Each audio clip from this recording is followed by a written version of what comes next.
રાજકોટ શહેર ભાજપે નવા હોદ્દેદારોની નિમણૂક કરી છે। અંજલિ રૂપાણી સહિત 70 કારોબારી સભ્યોની નિમણૂક કરવામાં આવી।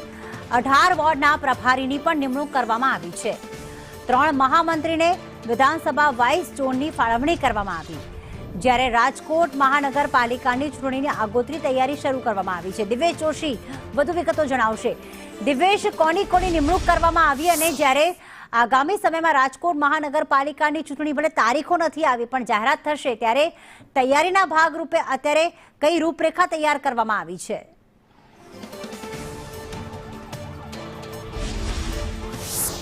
ચોક્કસ પ્રીતિ, જે રાજકોટ મહાનગરપાલિકાની ચૂંટણી છે તે ટૂંક સમયમાં જ આવી રહી છે અને તેના પડઘમ છે તે અત્યારે વાગી ચૂક્યા છે। કોંગ્રેસ દ્વારા જે સેન્સ પ્રક્રિયા લેવામાં આવી હતી તેને લઈને હવે ભાજપ છે તે પણ મેદાને આવી ચૂક્યું છે અને સંગઠનની યાદી છે તે જાહેર કરવામાં આવી છે, જેમાં 70 કારોબારી સભ્યોનો સમાવેશ છે તે કરવામાં આવ્યો છે અને 18 વોર્ડ છે, 18 વોર્ડના પ્રભારી છે તેને પણ નિમવામાં આવ્યા છે અને જે 3 મહામંત્રી છે તેને 3 વિધાનસભાના ઝોનની જવાબદારી છે તે સોંપવામાં આવી છે। ત્યારે સૌથી મહત્વના સમાચાર એ છે કે જે 70 કારોબારી સભ્યોની જે નિમણૂક કરવામાં આવી છે તે પૈકી અંજલિબેન રૂપાણીનું નામ છે તે સૌથી મહત્વનું છે। અંજલિબેન રૂપાણી છે તે જે ઘણા સમયથી નિષ્ક્રિય હતા, ત્યારે અંજલિબેનને ફરીથી સક્રિય કરવામાં આવ્યા છે। અંજલિબેનને સક્રિય કરવામાં આવતા અંજલિબેનની અંડરમાં આવતા જેટલા પણ જે નારાજ લોકો હતા તે પણ ફરીથી સક્રિય થશે। જો વાત કરવામાં આવે તો રાજકોટ ભાજપમાં છેલ્લા ઘણા સમયથી આંતરિક વિખવાદ છે તે સામે આવી રહ્યો હતો, ત્યારે જે કોર્પોરેશનની ચૂંટણી છે તે પહેલા અંજલિબેનને જે મહત્વની જવાબદારી સોંપવામાં આવી છે, એટલે કે અંજલિબેનનું જે જૂથ છે